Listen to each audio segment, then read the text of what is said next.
Welcome to the Commonwealth Matters. I'm Richard Nelson with the Commonwealth Policy Center. Sports gambling, commercialized sports gambling, is a hot issue in the Commonwealth of Kentucky. As the legislature is in session, there is a move to legalize commercialized sports gambling. Is it another legitimate source of revenue for the Commonwealth? Is it going to help Kentucky move ahead? Joining me on the program to help answer these questions is Les Bernal of Stop Predatory Gambling to talk further about this topic. Les, welcome to the program. And thank you for having me. Hey, this is a hot issue. It's a difficult issue for Kentuckians to discuss. As you know, last year the legislature legalized HHR, which stands for Historical Horse Racing. Kentucky is the horse capital of the world. Gambling, unfortunately, has been part of our culture for a long time. So we're talking about something that already is happening in some sense. We're talking about horses that have been bet on for years, the home of the Kentucky Derby, just 45 minutes or so from where we're recording this program. And for many people, I give that context just to for us to think through this proposal to legalize commercialized sports gambling. So help us think through that. I know I just threw that out there, actually, didn't I? Yeah. Well, I think that's it's a critical question for anyone watching or listening at home, because on the surface you're thinking, well, horse racing and sports gambling. Well, what's the difference between all these things? And there's a major difference. So let me first start with horse racing. So horse racing, to be very specific for a second, it's called pari-mutuel wagering. Mm-hmm. So when people place a bet on horse racing, if other people come in later to that and bet their money a little bit later, the odds adjust. And if you're the person at the horse track, they make money, but they don't have it's a less risky operation for them.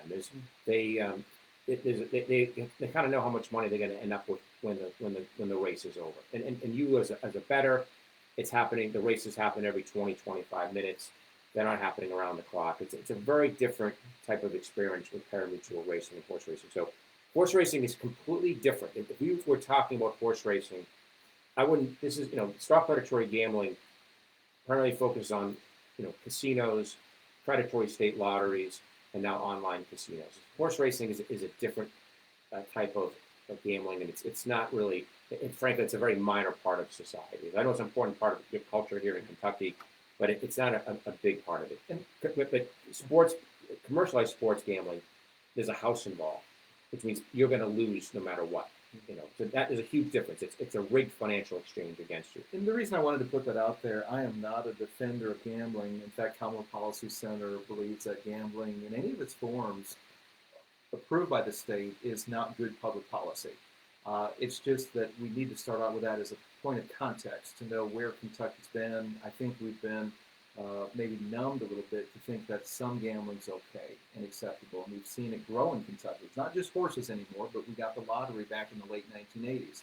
We have, as I mentioned, HHR came in last year, and now we're talking sports, commercialized sports gambling, and you were very made it a point before we got on the program to call it, that we should call it commercialized sports gambling. Yeah. So what people need to understand, what makes commercialized gambling different, whether it's a state lottery, casinos, and now potentially online gambling in the form of sports gambling, what makes that different than any other business in society, including other vices like tobacco and alcohol, is it's a big con. Okay, so if you go order a slice of pizza, you go order a glass of sweet tea, you go see a movie, you go see a sporting event, that's what you receive in return. Okay. When you participate in a commercialized gambling action, it's a financial exchange, but that financial exchange is literally rigged against you. So it's a mathematical certainty. The longer you participate in it, and the more you participate in it, you're going to end up losing all your money. So it's a rigged thing. It's a big con. The whole thing, whether it's the state lottery, the casinos, it's a form of consumer financial fraud, like price gouging and false advertising.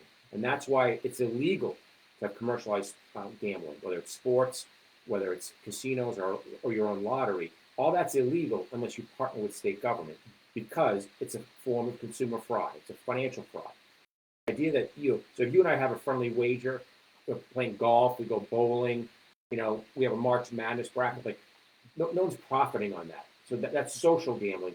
We're talking about predatory gambling is when you run gambling as a business for profit. That's a really important distinction to talk about social gambling, which happens all across the country. Friday night poker game. Friday night poker game. Yeah. The Super Bowl's coming up soon. Super Bowl office pools. We're not talking about that. March Madness. University of Kentucky basketball is just down the road from here. That is a big part of the culture, if you will. But it changes, it morphs when the state partners with the gambling industry. I mean, just to give you an example, a handful of states now have embraced commercialized sports gaming. Let's take one of them, Maryland.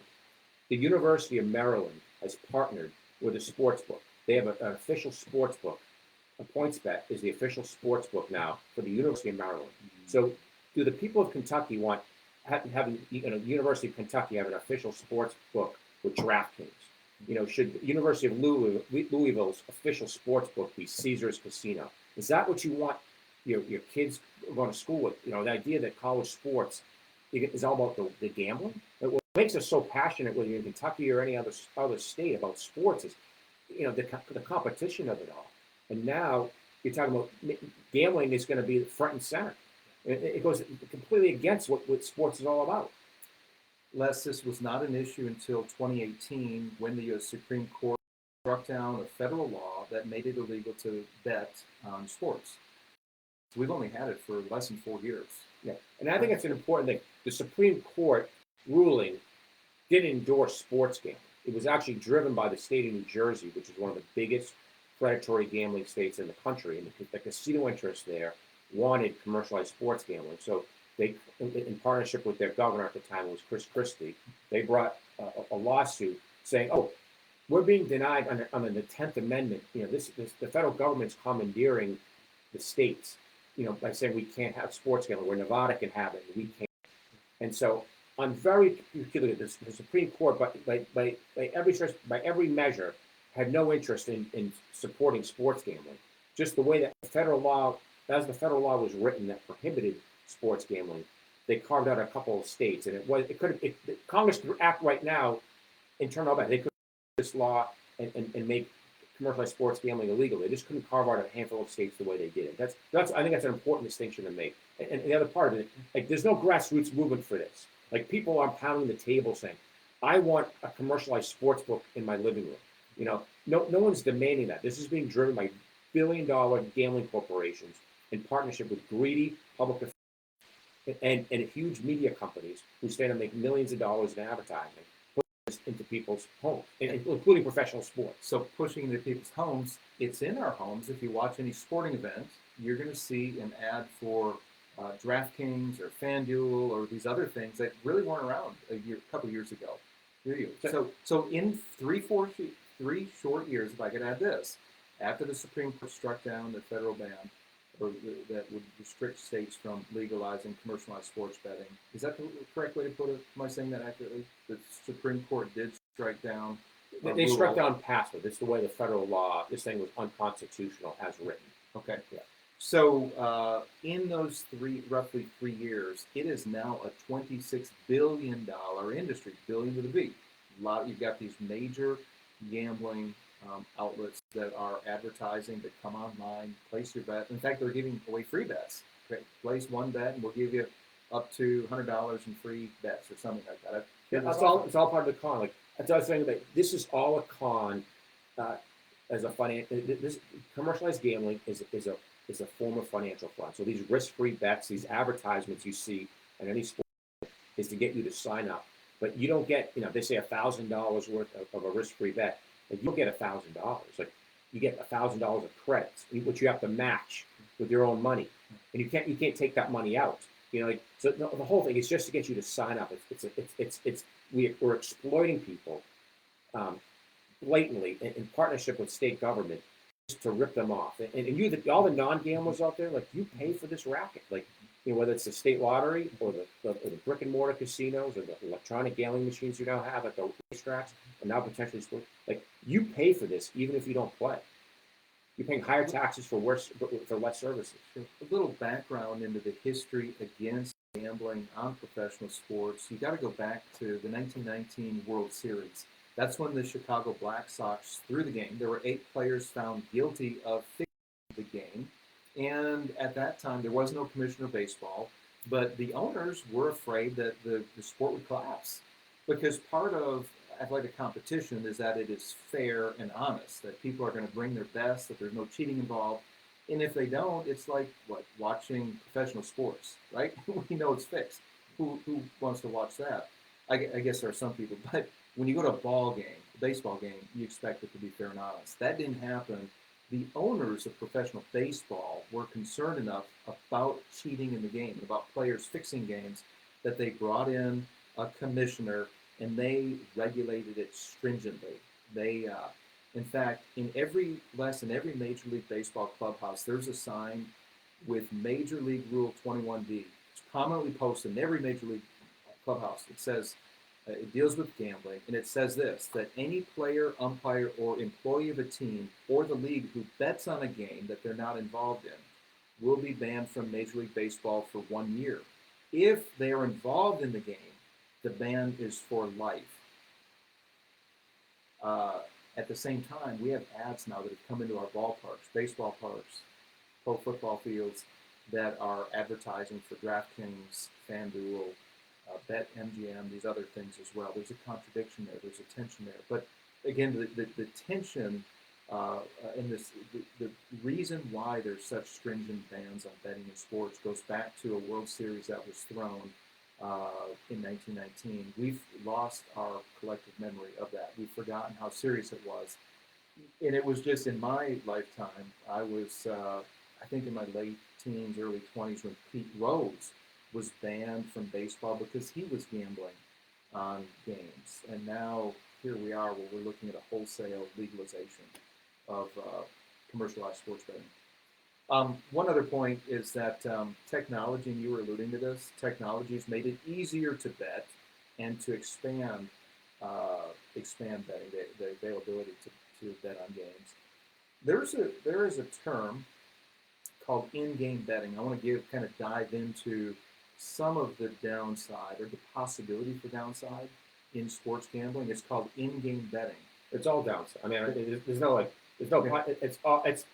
a huge. I mean, the whole concept of this, whether it's the traditional sports gambling or now what they call in-play wagering, like there's no upside to any of this.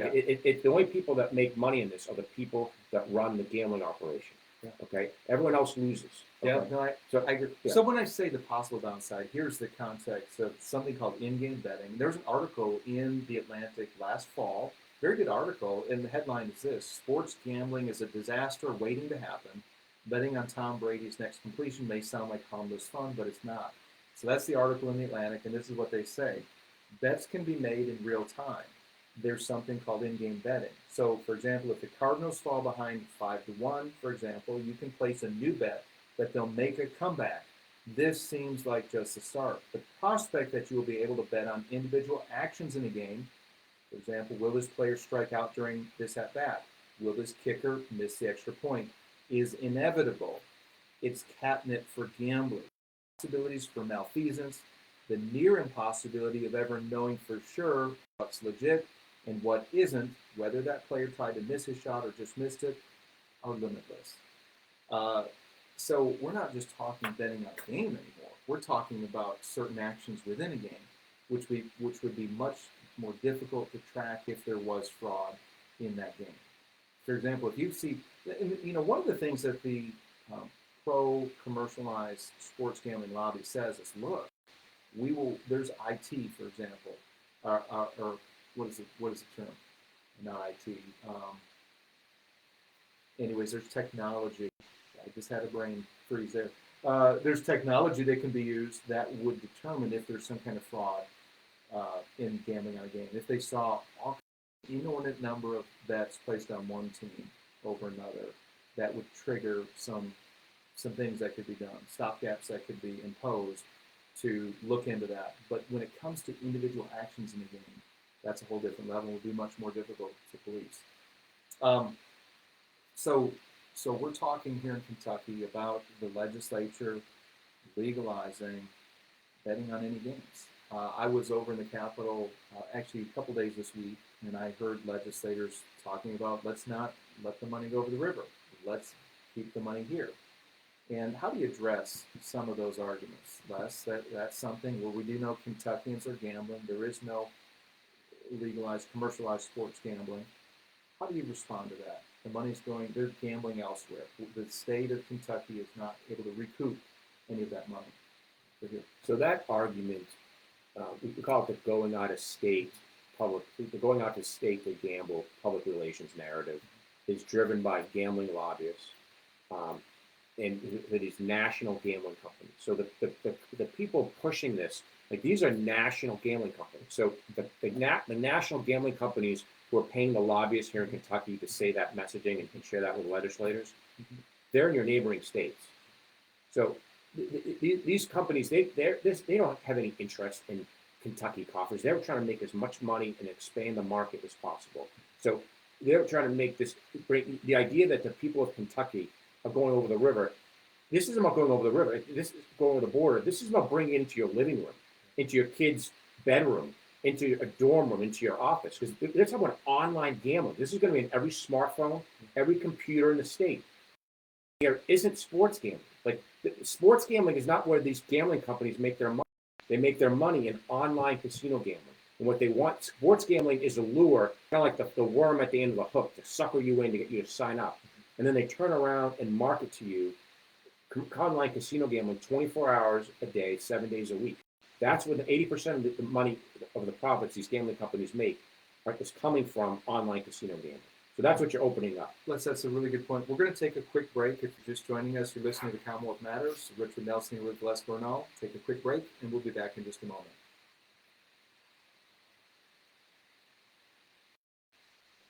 Welcome back to the Commonwealth Matters. I'm Richard Nelson, Executive Director of the Commonwealth Policy Center, here with Les Bernal of Stop Predatory Gambling, and we are talking the legalization of commercialized sports betting in the Commonwealth of Kentucky. Les, there is momentum in the state legislature to create some kind of regulatory structure to legalize this commercialized sports betting. Can I just interrupt you there? Yeah. When we say momentum and Twitter, like when they say momentum, like there is no grassroots movement for this. Like momentum. Yeah, I understand. Yeah. So there is. This is being driven by billion-dollar gambling interests, and billion-dollar sports team owners, and big, huge media companies who stand to make billions of dollars on the backs of Kentucky citizens. Like so, momentum's it's artificially driven by money for that small amount of people that are privileged from this, and you the everyday person in Kentucky, you're going to end up holding the stick on this. And that's an important point because we talked about this off air, that it has a feeling of momentum, right? You see the billboards, you see the ads on TV, at some of our sporting venues, you're seeing the ads. So there's this feeling of momentum, and yet the grassroots really aren't clamoring for it, are they? They don't want it at all. This 2/3 of the public doesn't gamble. So this is being driven to benefit a very few privileged few at the expense of everybody else. It's a big con. You know, it's one of the biggest ripoffs in America today. Over the next 8 years in our country, the American people are going to lose more than $1 trillion, $1 trillion of personal wealth to commercialized gambling. And Kentucky citizens are contributing a significant portion of that already. So we're paying all this money in public subsidies to help people get ahead with, all these stimulus bills. Like we see how people get ahead. It covers people to save money instead of losing it on state-sanctioned forms of gambling. So Les, I want you to restate, just so we can hear this again. How much are Americans projected to lose within the next 10 years? Yeah, 8 years. Right now, we're losing more than $120 billion a year of personal wealth to government-sanctioned gambling, including lotteries, brick-and-mortar casinos, and online casinos. With the introduction of these more extreme forms of gambling, those losses of personal wealth are going to go even higher. So for all you non-gamblers out there, 2/3 of the public doesn't do this. Like, why do you think we have such deep poverty today? A major reason why is because instead of encouraging people to save money, 50% of the country, doesn't have $400 in the bank. Okay, that's all the public subsidies we're spending on this, like healthcare subsidies, housing subsidies, food stamps. Like, if we encourage people to save and build assets, we'd have a bigger middle class. Instead, we are attacking the middle class, and this is conservatives and liberals who are doing this by pushing these extreme forms of gambling. It's a ripoff. And the most important thing, which you didn't talk about, you emphasize how this is a big con, is the most of the public officials, the gambling company executives, the slot machine makers, all these folks that push gambling, they stand up and say, we want to bring it into Kentucky. They don't gamble themselves, okay? And that shows you, this is the only product or service in the country where the people that own it and promote it don't use it because it's a ripoff. So your governor, all these other folks, they have, investments. They have 529 funds, college funds for their kids. They have a housing fund. They have emergency funds. Half your state doesn't have any of those assets. And they're the ones who are pushing $30 scratch tickets to electronic gambling machines and now these new forms of online gambling. When Jesus says, hey, love your neighbor like I love you, this is the complete opposite of that message. Yeah. So, Les, Kentucky is in the bottom 5 or so of states when it comes to highest levels of poverty, or top, I should say. We're in the top in the country when it comes to poverty levels. You look at what East Kentucky, where the coal mines are shutting down, West Kentucky, my old stomping grounds, you're seeing populations decrease, businesses leave, and you see high rates of poverty there. Will this expansion, possible expansion for commercialized gambling, increase poverty? It's unquestionably, like, that's what this is a business about extracting wealth out of low-income people and putting it into the hands of very rich people. Okay, just in preparation for my trip here to Kentucky, like I took on today in Kentucky. The Kentucky Lottery sells a $30 scratch ticket across the state in the poorest communities, the poorest neighborhoods of this state. And it's a $30 scratch ticket, and it says your fastest way to $3 million. Okay, it's not saving money. It's not getting educated. It's not building a nest egg. It's going out and buying a $30 scratch ticket, which you probably had to work like 4 hours to get that $30 in the first place. And now they want you to lose that money on a rigged game. Courtesy of Republican and Democratic legislators. It's outrageous, and you as a citizen need to be appalled by this. Yeah. And you could say that the state lottery is selling hope. They're preying on the hopes of people because we do know that those who are playing the lottery are in the lowest socioeconomic class in Kentucky. Yeah, but it's not hope. They're selling false hope. It's a lie. It's not real hope. Like, there's lots of things in life that give us genuine. The lottery, these slot machine parlors at your racetracks, now online gambling, they're a con. These are designed to get you to lose money. But what drew me into this cause, this is what my life's work is. 15 years ago, the New York Times did a cover page story on slot machines, the kind of machines that are your racetracks today. And as part of that story, the reporter went out and he interviewed all the people who work at the slot machine maker. He went up to each employee and he asked them, do you gamble? Do you play these machines that you make? And to a person, none of them played the machines.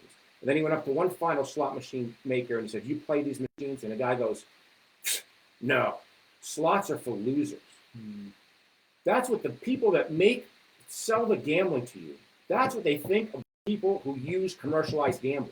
And this isn't like Bank of America doing this. This is a government program being pushed by Republicans and Democrats who think their consumers are losers.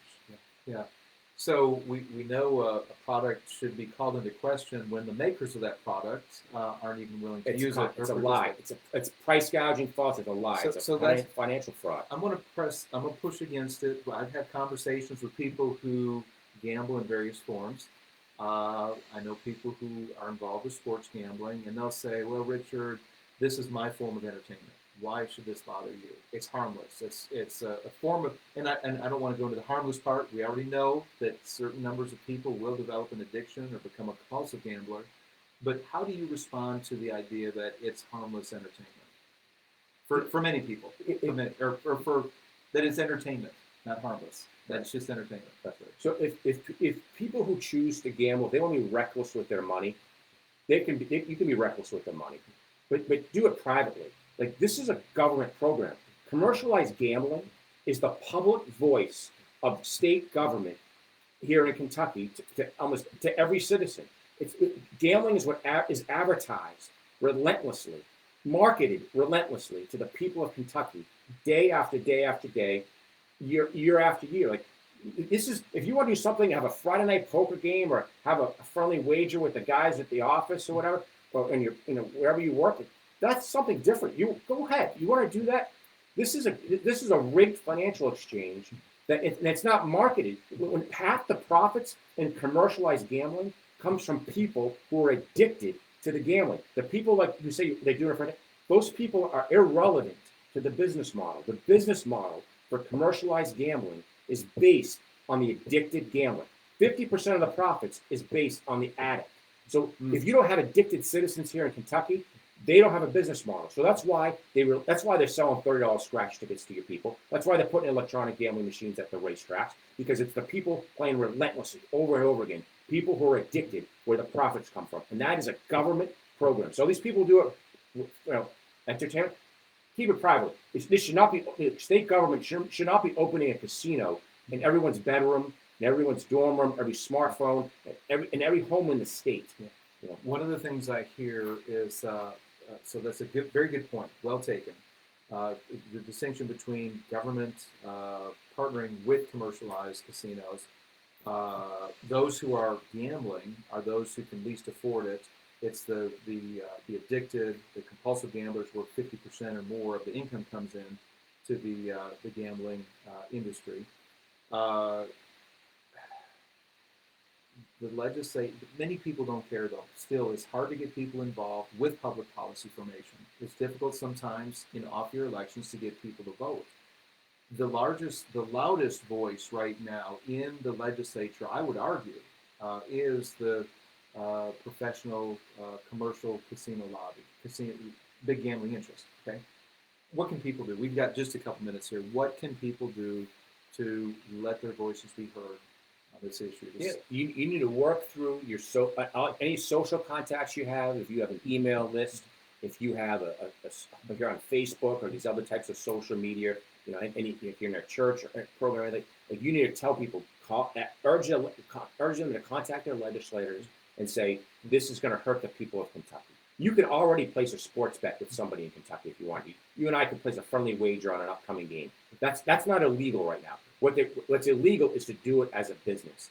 And you, the non-gambler, you pay for this. You have a lower standard of living economically when you bring in gambling.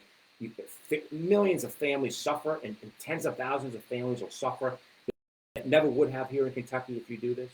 So it goes against, if you want someone who acts on your principles, this is something that's calling you. We need you to step out and call your legislators at every level. So if you'd like to call the state legislative message line, you can call 800-372-7181. Again, it's 800-372-7181. And leave a message for your state house, say Senate member. In fact, you don't even need to know who they are. The person that answers that phone will tell you who they are. They'll get that message to them, and just ask them to oppose any expansion of gambling in the Commonwealth. Les Bernal, it's been great to have you here. Look forward to your legislative briefing coming up in just a little bit. Thank you.